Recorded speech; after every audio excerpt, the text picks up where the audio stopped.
Week 1 is in the books, so that means it's time for our team of the week. We're going to go ahead and start with the MVP of the week, and that is, of course, the reigning MVP himself, Josh Allen. 4 touchdowns, 400 total yards, just an unbelievable performance on Sunday night, willing the Bills back to victory.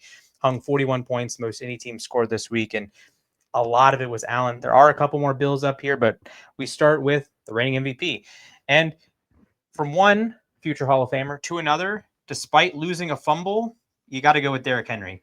2 touchdowns, the highest rusher of the week. I know the fumble's a backbreaker, but frankly, there was no one really close. We'll get to an honorable mention in a little bit, but Henry was one of just 6 players who scored 2 rushing touchdowns and one of only 2 running backs to score 2 rushing touchdowns. We stay with the Ravens to wide receiver 1, Zay Flowers. His return from injury, spectacular. 140 receiving yards, the most by a Raven since 2021. Scored a touchdown, popped several big plays to put the Ravens on top of the Bills early before shenanigans. But Flowers, receiver of the week, currently the NFL's leading receiver. Our wide receiver 2, I'm wearing the jersey, Puka Nacua. Puka, I am wearing the wrong number, to be clear. Puka was great. His return to play, oh man, he was carving up the Texans defense. He was the beneficiary of a lot of great Matthew Stafford throws. So Stafford, the eye test said he could have been included even over Allen. Nacua was great, over 100 yards. Only one of a handful of receivers to go over 100 yards this week. But the last of our trio, another player who went over 100 yards, scored a touchdown. Probably could have scored a second one if shenanigans, but Keon Coleman of the Buffalo Bills. The year 2 breakout is here. He was cooking Jair Alexander when it mattered. Biggest moments of the game. He was dominant. Over 100 yards. Could have had a second touchdown if Jair doesn't, shoestring tackle him to the ground. But excellent game for Keon Coleman. We move to the tight end spot. You already know. He is dealing with an injury right now. But why? But the best slot receiver in the game, tight end Brock Bowers. Took his talents up to Foxborough, 100 yards with ease. He's dealing with a bit of an injury, so I have my concerns about if he's going to be in next week's team, but here he is. Beautiful. Moving along the offensive line, we're going to start with Ronnie Stanley, the stalwart left tackle of the Baltimore Ravens. Terrific day in pass protection, and he was dominant as a run blocker. He was a big reason why Henry had 160 plus rushing yards, a big reason why Lamar was hyper efficient, had a 94 QBR on the day. Stanley was excellent. We're going to stay with a Stanley teammate, but a former one. That's Ben Powers of the Denver Broncos. Excellent pass protection, really solid run blocking in Denver's 20-12 win over the Titans. At the pivot, we got Eric McCoy. Last year only played 7 games for the Saints, but he was still elected to the Pro Bowl, so that can tell you how dominant he was last year. Continued his dominance Sunday against the Cardinals. At right guard, we're going to go with a new name to the starting lexicon this year, Matt Gonsalves of the Indianapolis Colts. A dominant win over Miami, the Colts' first Week 1 win since 2013. Matt Gonsalves was plowing the lane for Jonathan Taylor, protecting Daniel Jones. Excellent game from him. Excellent game from the Colts all around. They are probably the whole team of the week this week. But we saved the best for last, folks. The offensive rookie of the week, in my opinion, Armand Membu, the first-round pick by the New York Jets. Just a phenomenal game. Pass protecting for Justin Fields, run blocking for Fields, run blocking for one of our honorable mentions coming up.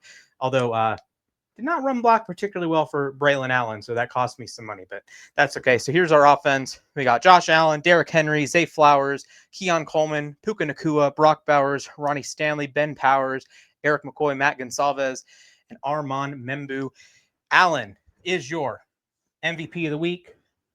Zay Flowers is your offensive player of the week, and Armand Membu is your offensive rookie of the week.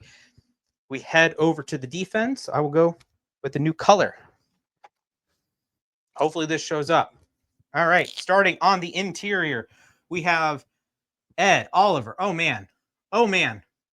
Big-time players make big-time plays. Ed Oliver was all over the Ravens' offense the entire game. He forced a big fumble on Derrick Henry in the final 3 minutes and was willing the Bills to win defensively. Truly, truly elite performance by the former Houston Cougar. On the other interior spot, we have Quinnen Williams, another Jet, forced a fumble, had a terrific game, stuffing up the Steelers. The Steelers, horrendous offensive line performance. We can talk about that another time, but they had negative yards before contact. So all of their rushing yards were generated after contact through the course of the game. A truly disastrous performance, if you will. One player who was on a team that lost, but was not a disaster, that is edge number one, that is Harold Landry. First game as a Patriot, really, really good. 2.5 sacks. PFF credits him with 30. With 3. If he had 30 in a game, it'd be a picture of him. I would like write it out by hand.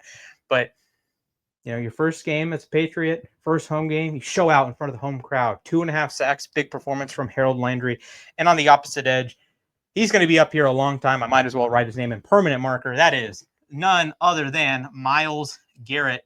4 tackles for loss and had a really key sequence in the second half as the leader of this Browns defense that allowed just 7 total yards to the Bengals. They did lose. Not Garrett's fault. Some kicking issues, 2 deflected picks. But Garrett, back-to-back sacks, and then had another pressure on the third play. So just an elite sequence, elite half of football from the Cleveland Browns defense. And Myles Garrett, of course, is at the forefront. Moving to the second level, we have Fusade Aluakun, a tremendous performance with the Jaguars, throwing an interception, throwing a pass. Do they have an interception? Aluakun had an interception, had a forced fumble in there. He was PFF's highest graded linebacker. And joining him in the second level, we have Nate Landman of the Rams, wearing the rock on the Rams jersey today. Landman in his Rams debut had a big peanut punch forced fumble to really ice the game for the Rams. Excellent game for him. Excellent game for the Rams defense as a whole. And we stay in the NFC West for cornerback 1. We have Josh Jobe this week. The former Alabama corner was all over the 49ers receivers this week. Had an interception, just a tremendous all-around game. Was one of the highest graded players of the week. And on the opposite side, you can call him Sauce again. Sauce Gardner locking down the Steelers. Had allowed 1 catch on 4 targets, just tremendous. Couple PBUs in there. It's Sauce freaking Gardner, ladies and gentlemen. At the safety spots, you could argue the best defensive player of the week, and that is Kyle Hamilton of the Baltimore Ravens.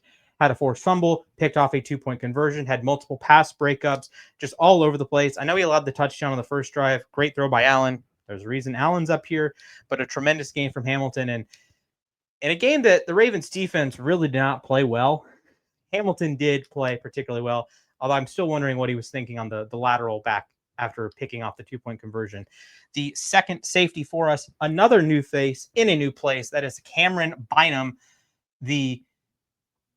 arguably the greatest celebrator in NFL history. Picks off Tua, then goes into the end zone and does this little, I don't even know how to describe it. It's probably not safe for work to describe it. It looked like he had an aneurysm in the end zone, but he had a big play interception, and he was a big reason why the Colts won by 25. And to wrap up our team of the week, we have Jaquan McMillan in the slot spot here. Broncos 20, Titans 12. McMillan was tremendous, had a pass breakup, was all over Tennessee's receivers, and a big reason why they were largely unable to get anything going through the air. We can talk about Cam Ward in another episode, but McMillan showed out. And our defensive awards, our defensive player of the week is none other than Ed Oliver. You make a big-time play, you give your team a chance to win, you belong as the defensive player of the week. And our defensive rookie of the week is an honorable mention this week. That's Will Johnson, the 2nd-round pick from Arizona, from Michigan to the Arizona Cardinals. Was electric. Multiple pass breakups in his NFL debut against the Saints. And to wrap up our honorable mentions, we also have the ageless wonder himself, Demario Davis. He's been a top 5 linebacker year in and year out. He's always in my second team all splash. It's 6 years in a row he's been the third, fourth, or fifth best linebacker in football. He's as consistent as it gets. Our third honorable mention, a newly paid man, that is Nick Bonito. An elite performance, a 91 PFF pass rush grade, just all over Cam Ward. He, McMillan, big reasons why Denver won. And our only offensive honorable mention of the week, that is Breece Hall, second in rushing behind King Henry. Didn't find the end zone, even though Braylon Allen did. So there we have it, your team of the week for week 1. Who did I miss? Could have had Stafford here. Could have had Bijan at 100 receiving yards. Could have had him as running back. So let us know. Comment who you think we snubbed, who should be in there, who we should take out. Do you think if a player loses, do you think they should be ineligible? I don't think that's really fair, but maybe in your team of the week, that's how you do it. So let us know. Drop a like, drop a follow. Peace.